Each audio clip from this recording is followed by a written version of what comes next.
One, two, and three. See? このコーナーはツアー会社からコロナの影響で現在はプロのオンラインマジシャンとして活躍する日本在住のインドネシア人デビッド・ジョンが送る日本で頑張るインドネシア人、インドネシアに関わる日本人をインタビューするコーナー、チャカップチャカップです。それではどうぞ。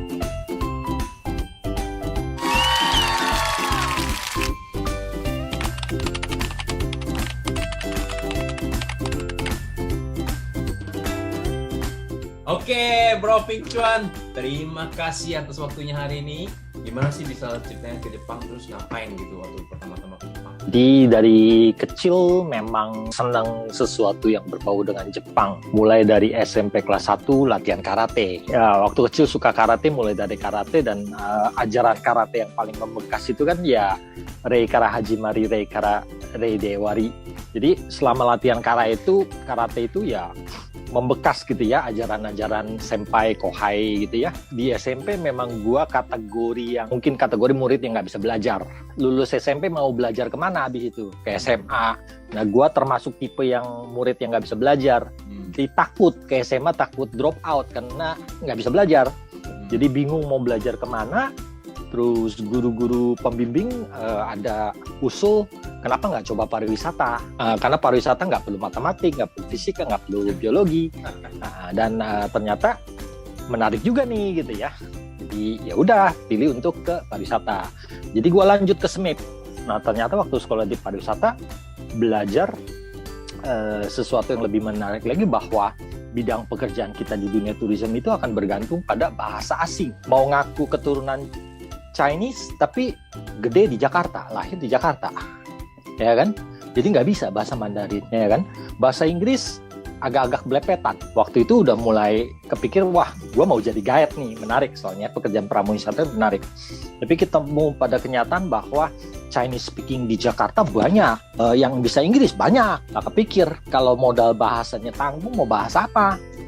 Dari guru lagi kembali, oh kalau guide bahasa Jepang itu mahal, jarang. Berarti coba ambil bahasa Jepang aja untuk lanjutin edukasinya. Jadi sambil jadi guide serabutan di Jakarta sama tour leader, gua kuliah di Universitas Dharma Persada. Itu kampus bahasa Jepang yang boleh dibilang levelnya paling tinggi lah. Jadi waktu di tahun ketiga gua putusin gua mesti ke Jepang. Gua pas kebetulan lagi ambil sertifikasi pramuwisata di Indonesia. Ada satu rekan sesama peserta itu baru pulang dari Jepang, ya kan? Waktu kita di latihan guiding on the bus-nya, gua bahasa Jepang yang ngapalin setengah mati, ya kan, bahasa baku, dia ngocehnya lancar banget, jadi termotivasi sekali. Nah kebetulan senpai itu baru pulang dari sekolah bahasa Jepang yang namanya Meros Language School di Ikebukuro. Jadi gua langsung tanya ke dia gimana caranya segala macem, ya udah siapin semuanya dokumen sendiri, kerjain, kirim fax, kirim surat segala macem sampai dapat sertifikat eligibility-nya. Dan gua wisuda bulan 9, bukan 2000, 96 langsung terbang. Jadi gua mulai hidup gua di Jepang ya tahun 96, masuk sekolah bahasa Jepang di Meros. Nah, di Meros sendiri mulai dari 96 harusnya sekolah bahasa Jepang hanya bisa 2 tahun. Nah kebetulan tahun 98 kan Indonesia ada kasus ini kan, demo Jikeng ya. Gara-gara karena ada kasus bodoh Jikeng atau kerusuhan di Indonesia, kebetulan imigrasi Jepang punya seperti ya program pengampunan gitu ya, ada program khusus, kita boleh perpanjang lagi setengah tahun sekolah bahasa Jepang. Jadi mau nggak mau mati-matian pontang-panting cari daigaku atau daigakuin yang bisa lanjutin. Meikai University di Chiba itu punya program yang namanya Hennyu. Hennyu itu transfer. Jadi gue boleh masuk ke Meikai Daigaku jadi sanensei atau tahun ketiga, mahasiswa tahun ketiga. Di akhir 2006 itu gue dapet kesempatan untuk jadi distributor untuk satu bidang entertainment spot yang baru booming di Jepang, yaitu darts, digital dart. Dan Jepang waktu itu booming sekali. Kebetulan gue juga main, dan di cabang-cabang kita taruh mesinnya untuk entertain tamu ya. Jadi gua dekat dengan beberapa orang mereka dan sempat join beberapa turnamen, terus sempat propose untuk bisnis ini di Indonesia, dan kita dapat hak itu untuk pegang distributor di Indonesia. Jadi tahun 2007 gua pulang ke Indonesia untuk start my own business istilahnya ya, sports and event promotion company lah kita bilang. Kita operate dan kita promote turnamen-turnamennya di Indonesia. Sebetulnya waktu gue mulai dengan bisnis itu, gue juga bikin bisnis gue sendiri yang kita panggil itu adalah agency student ke Jepang. Ya, brandnya itu Japan Studi. Dan kita sempat jadi satu-satunya yang agency studi ke Jepang yang diakuin Ninteisho dari Taishikang di Indonesia. Oke. Kita juga aktif bikin Japan Education Fair di Indonesia, kerjasama sama kedutaan untuk promosikan belajar ke Jepang. Lagi booming juga kalau orang Indonesia itu mau sekolah. Betul. Lagi boomingnya. Jadi, tapi sayangnya ya Higashi Daishinsai ya, gempa bumi dan tsunami di 2011 yang bikin kondisinya jadi tidak kondusif karena semua orang tua takut. Jujur ya, kita bilang bisnis Ryugaku ya untuk Jepang ya selesai. Kita terus ya pada waktu itu kan karena memang udah sering ke Jepang, setahun harus 2-3 kali ke Jepang untuk nemenin murid kan. Yes. Ya, jadi sambil nemenin murid ya terima job, iseng-iseng balik lagi ke dunia tourism zaman dulu karena I used to be a tour guide dan tour leader kan. Jadi bawa tamu di Jepang gitu loh. Apa yang terjadi? 2020 ya seperti yang kita tahu, pandemi, dunia tourism adalah salah satu bidang yang paling kena imbasnya. Yaitu kita tahu semua bahwa traffic orang bepergian, traveling itu jadi tertutup sama sekali. Nah ini iya boleh bilang jadi ya bencana besar buat industri tourism ini. Perusahaannya waktu itu ada berapa orang, mempekerjakan berapa orang? Dengan gua sendiri bertujuh. Saat itu awal-awal masih tetap bertahan kan? Maksudnya kan nggak ada yang bisa lihat nih, mungkin cuma 2 bulan udah balik lagi lah turis. Oh iya. Jadi dari kita masih bertahan 6 bulan. Setelah 6 bulan ya kita lihat makin gejalanya makin gak enak. Ada satu staff resign karena dia juga capek, nggak biasa aktif di tourism, mungkin khawatir kali ya. Jadi satu resign, terus kita punya staff accounting ya harus kita lepas. Begitu nggak ada kegiatan pemasukan buat perusahaan ya akunting buat apa gitu ya? Buat apa gitu? Ada pengeluaran tapi nggak ada pemasukan kali ya? Betul. Jadi kita coba untuk alih usaha dan kita lihat bahwa kebutuhan untuk barang-barang Jepang ini dari nalar kita sendiri dan dari pengalaman bahwa kalau tamu-tamu Indonesia datang ke Jepang kan selain jalan-jalan, foto, kebutuhan utama mereka shopping ya, karena kita tahu bahwa Jepang sebetulnya untuk belanja barang-barang nggak mahal. Jadi kita ngelihat kebutuhannya ada, needs-nya ada.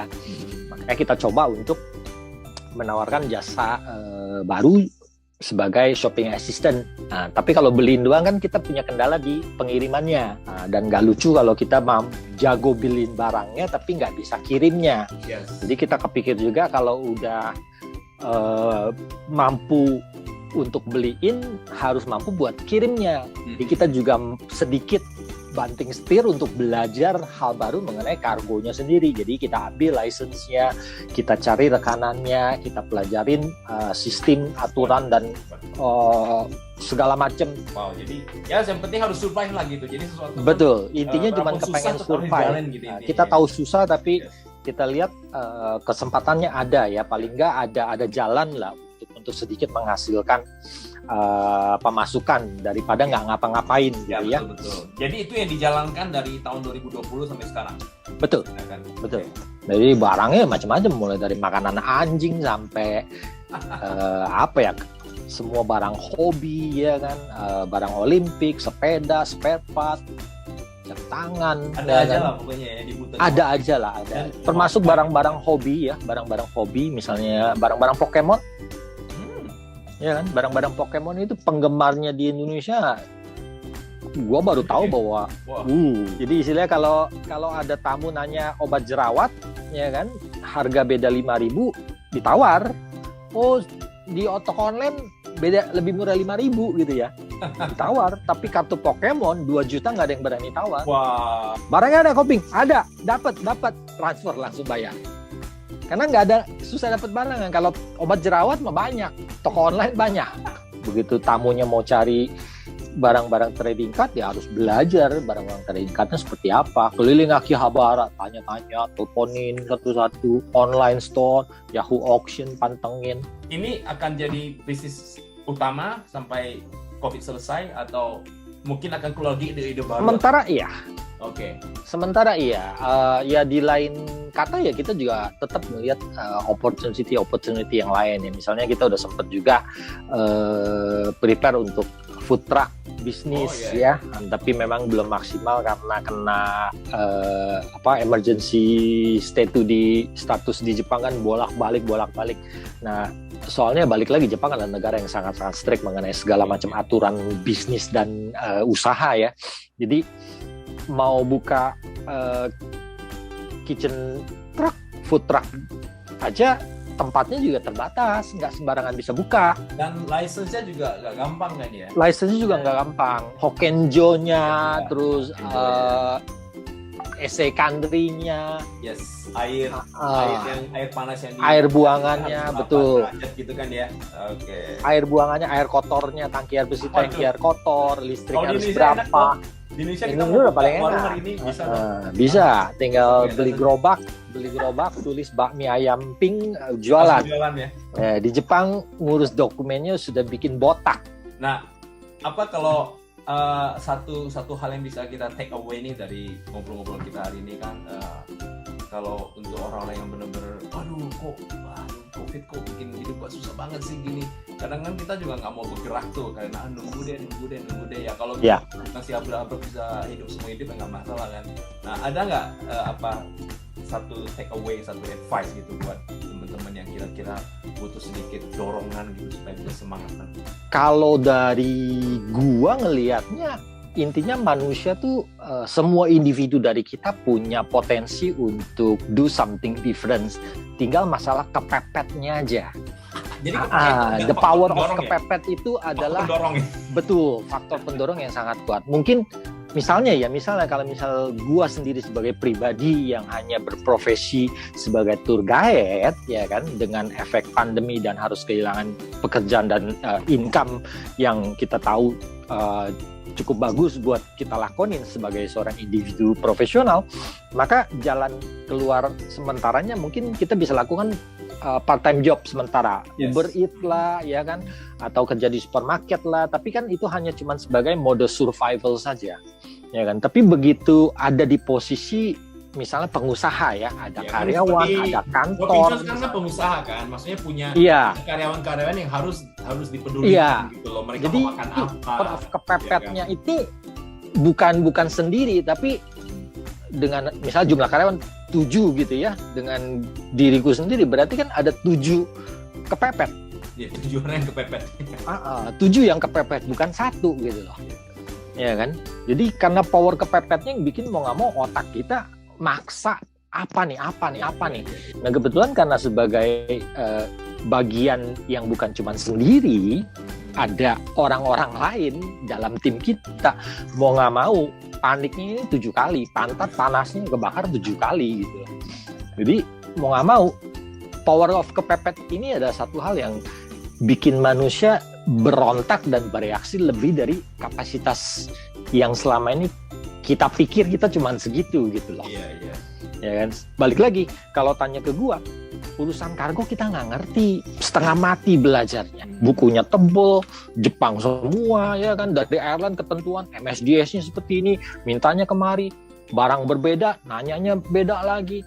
Mau ngurusin kitchen car, wah beda lagi, ke Hokenjo ya kan, ke macem-macem lah ya kan, kelistrikannya gimana, alat-alatnya gimana, lah kompornya bisa beda, propen gas atau apa, semua hal belajar baru lagi. Tapi balik lagi karena kepepet, mau nggak mau harus belajar. Kebetulan tim kita sebagai land operator Indonesia, berarti kan tim kita memang kebanyakan orang asing yang tinggal di Jepang. Balik lagi, sebagai orang asing yang tinggal di Jepang, kita tahu dengan kondisi pandemik, orang-orang yang kehilangan pekerjaan, misalnya ya orang asing lagi ya, kalau sampai perusahaan tutup atau kolaps dan nggak ada kerjaan, kita kan bergantung sama perusahaan untuk visa kita, ya kan? Jadi makin gede lagi tekanannya. Jadi kalau menurut gua, ya harus coba puter otak untuk do something, balik lagi yang kita bisa atau kita coba pelajarin untuk bisa.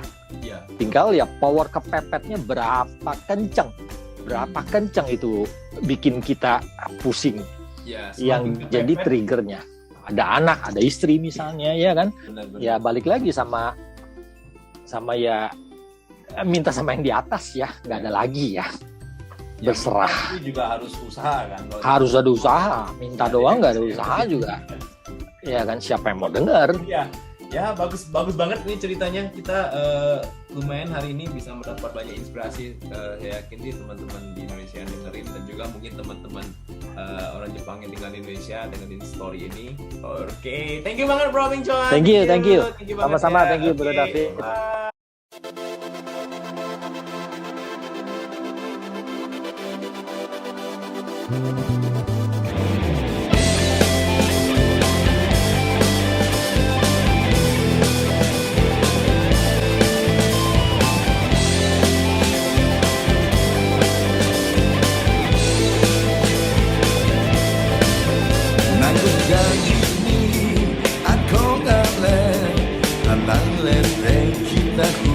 「プライドやみて苦しみもがいた日々」「いつかはきっと自由に思いの